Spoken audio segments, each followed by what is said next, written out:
konferencë për media të Presidentit të Republikës së Kosovës, i njoftoj që çfarë ka agjendës shtetërore për integrim të epokës së shtetërës, do të ketë pyetje, kështu që do të kemi një interim. Presidente, fjala për ju. Të dashur qytetarë të Republikës së Kosovës, të nderuara media. Jam këtu përpara jush sepse përfaqësuesit e popullit mbrëm vendosën që ta dërgojnë vendin në zgjedhje të reja. Kjo situatë ka qenë plotësisht e evitueshme. Është fatkeqësi e madhe për këtë shtet që ata nuk zgjodhen interesin e Republikës së Kosovës. Prandaj sot në përputhje me Kushtetutën e Republikës së Kosovës, kam nxjerrë dekretin për shpërndarje të kuvendit dhe nëpërmjet këtij dekreti po kryej detyrimin kushtetues i cili është i përcaktuar qartë. Në një republikë kushtetuese ka diçka që është mbi kalkulimet partijake dhe mbi interesat e momentit. Kushtetuta e Republikës së Kosovës. Kushtetuta nuk është tekst ceremonial. Ajo është kontrata jone për bashkët si shtet. Është kufiri që politika nuk mund ta kalojë dhe busulla që institucionet nuk mund ta humbasin. Mbrëm, përpjekjet për zgjedhjen e një presidenti të ri dështuan. Ky dështim nuk ishte as rastësor, as i pamenduar, por përkundrazi, shumë mirë i kalkuluar dhe i ideuar, për fat të keq. Neni 86 i Kushtetutës përcakton se presidenti i ri duhet të zgjidhet jo më vonë se 30 ditë para përfundimit të mandatit të presidentit aktual. Mandati im përfundon me 4 prill 2026.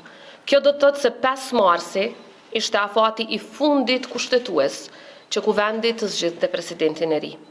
Ky afat ka skaduar mbrëm në mesnatë. Pra nuk kemi të bëjmë me një debat politik.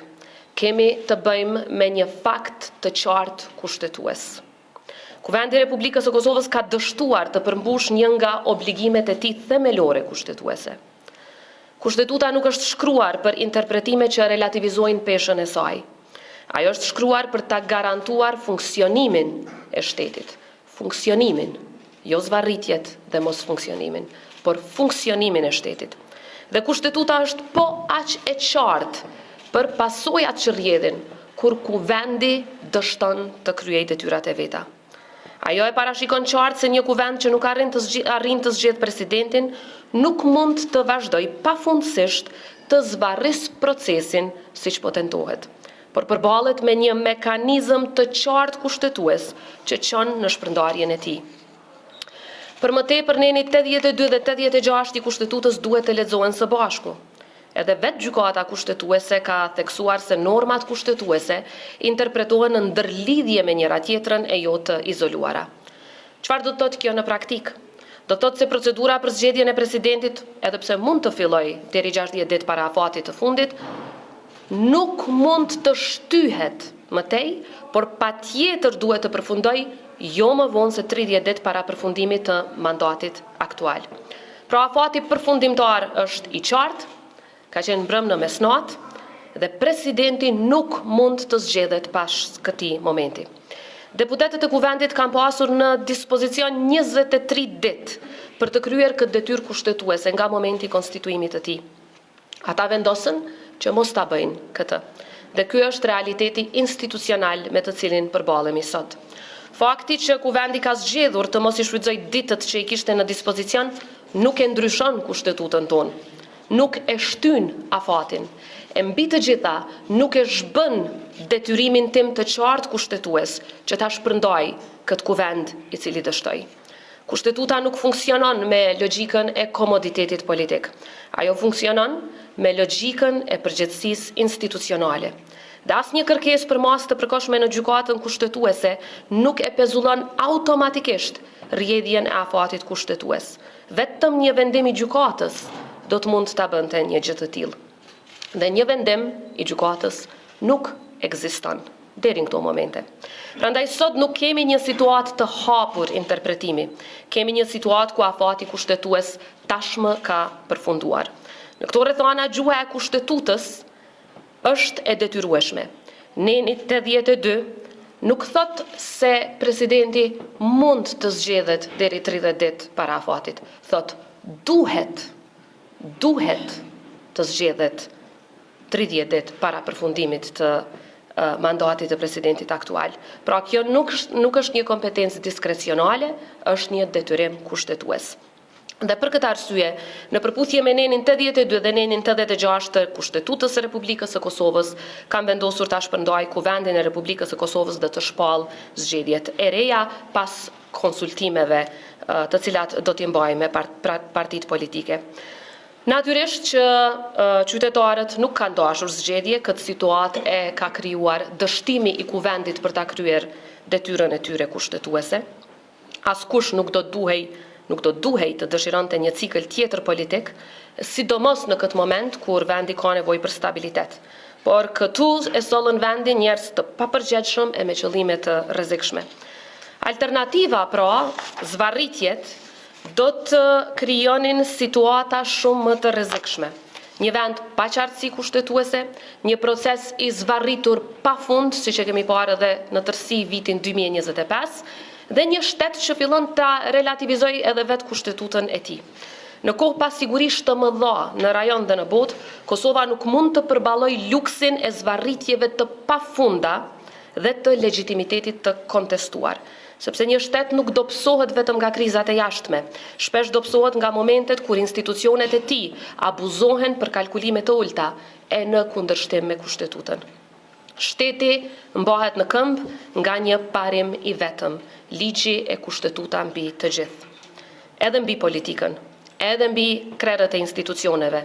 Prandaj sot nuk po marr një vendim politik, por po përmbush një detyrim të qartë kushtetues dhe po u rikthej fjalën atyre që në demokraci e kanë gjithmonë fjalën e fundit, qytetarëve të Republikës së Kosovës. Të dashur qytetar, dua të ndalem gjithashtu tek një debat që ka dominuar dje gjatë ditës. Dje, siç e dini, kam dorëzuar në Kuvend amandamentet kushtetuese për zgjedhjen e presidentit drejt për drejt nga qytetarët. E kuptoj shumë mirë që kjo ka ngritur pyetje. Në një klim politike të tensionuar, çdo veprim shihet me dyshim dhe çdo vendim interpretohet përtej asaj që në fakt mund të jetë e vërtetë. Kjo është natyra e politikës, por dua të jem shumë e qartë me qytetarët e Republikës së Kosovës. Këto amandamente nuk do të kishin asnjë efekt për zgjedhjen e presidentit që do duhej të zgjedhej deri mbrëm, pra për pasardhësin e menjëhershëm të mandatit tim. Arsyeja është shumë e thjeshtë. Vet amandamentet, për të gjithë ata që i kanë lexuar, parashohin që procedura për zgjedhjen e presidentit drejt për drejt nga populli duhet filloj 6 muaj para përfundimit të mandatit të presidentit aktual. Pra 6 muaj më herët, që do të thotë që edhe sikur këto amandamente të miratoheshin mbrëm, ato nuk do të ndryshonin asgjë sa i përket zgjedhjes së pasardhësit tim. Pra deri mbrëm në mesnatë ka qenë afati për zgjedhjen e pasardhësit tim, do të zgjedhej nga Kuvendi dhe tek pas 5 vitesh do të krijohej mundësia për zgjedhje të drejtë për drejtë nga populli. Nëse jam e qartë, pra kjo s'ka të bëj fare me mandatin tim, sepse mundësia për zgjedhje të drejtë për drejta nga populli do të krijojë tek pas 5 vitesh, sipas këtyre amendamenteve. Dhe jo tani, pra s'ka pas fare të bëj me mundësinë që unë të kandidoj në zgjedhje të reja tani. Dhe kjo është e qartë për këdo që i ka lexuar ato amendamente pas syzet e polemikës politike. Për më tepër është e rëndësishme të thuhet një e vërtetë që shpesh humbet në zhurmën e debatit politik. Këto amendamente nuk janë hartuar nga unë. Ato janë hartuar nga Komisioni Kushtetues i vitit 2011 dhe kanë kaluar tashmë vlerësimin e gjykatës kushtetuese. Pikërisht për këtë arsye, nuk kam pasur mundësi që t'i ndryshoj ato, sepse çdo ndryshim do të nënkuptonte që amendamentet të riktheheshin përsëri në gjykatën kushtetuese, duke zgjatur edhe më shumë një proces që tashmë ka pritur për vite të tëra.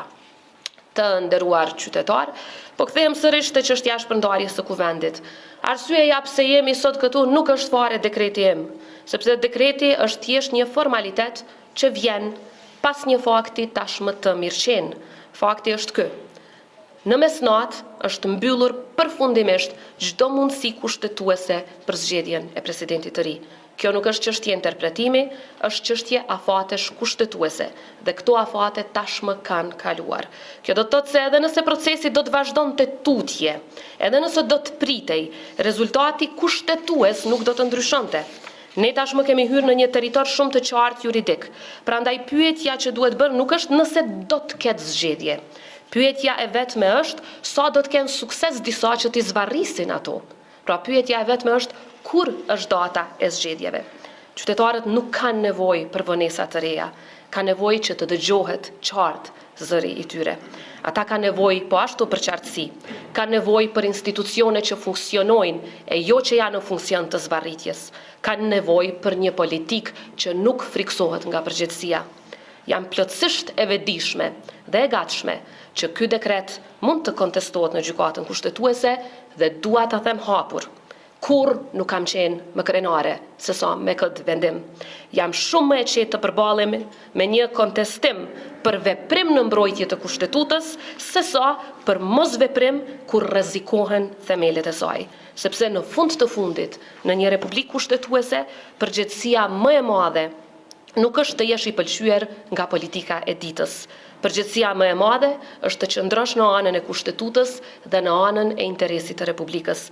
Edhe kur kjo është e vështirë, edhe kur kjo nuk mund të pëlqehet. Por shtetet serioze ndërtohen pikërisht mbi këtë parim. Ligji mbi të gjithë dhe në këtë rast kushtetuta dhe Republika mbi të gjithë. Dhe sa i përket shpalljes së zgjedhjeve, gjykata jonë kushtetuese tashmë ka praktik të qartë rreth kësaj. Bazuar në dispozitat e kushtetutës, nuk mund të aplikohet afati 60 ditor i përcaktuar në nenin 82 pas afatit të përcaktuar në nenin 86.2 e kushtetutës. Zgjedhja e presidentit pas afatit 30 ditor është në kundërshtim të qartë me kushtetutën. Sepse nëse ky do të ishte qëllimi i normës, pra të zhvleftësohej në tërësi afati detyrues, kushtetues i përcaktuar në nenin 86.2 dhe do të mundsojë ushtrimi i funksionit të presidentit të Republikës nga një ushtrues detyre edhe në rrethana të cilat fare nuk i parasheh kushtetuta.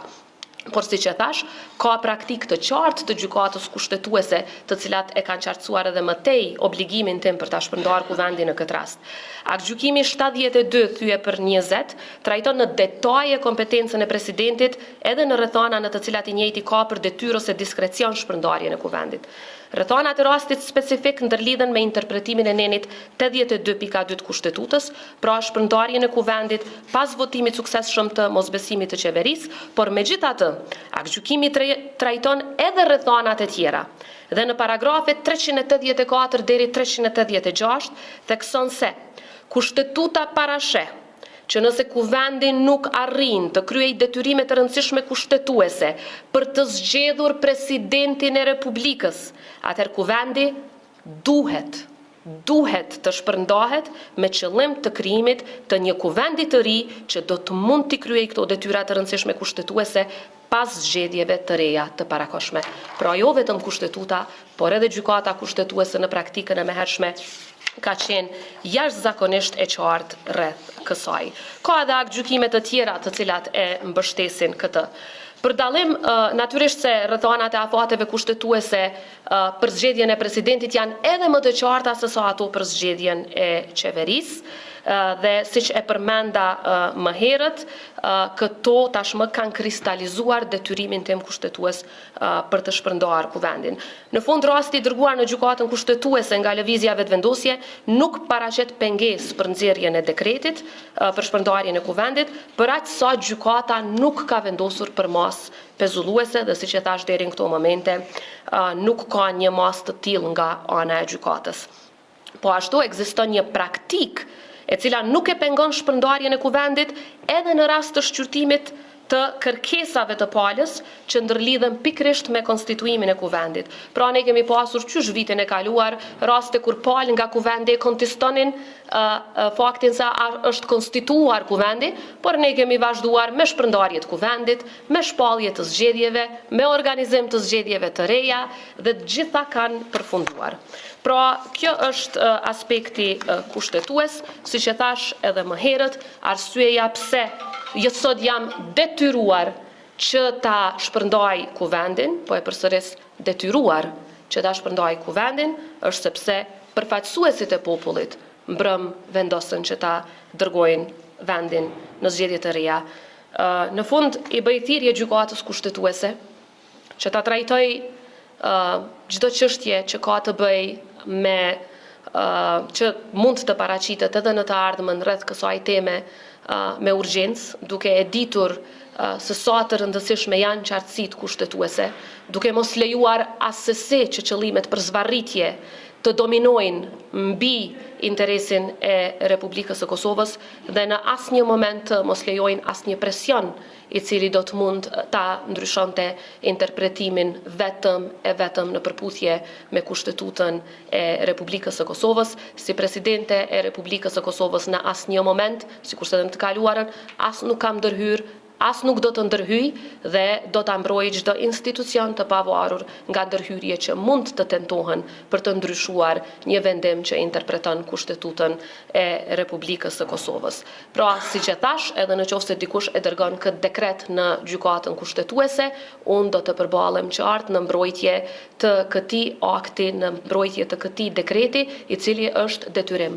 Mos nxjerrja e këtij dekreti mua do të më vendoste në shkelje të qartë të Kushtetutës së Republikës së Kosovës dhe këtë nuk e kam ndërmend ta bëj.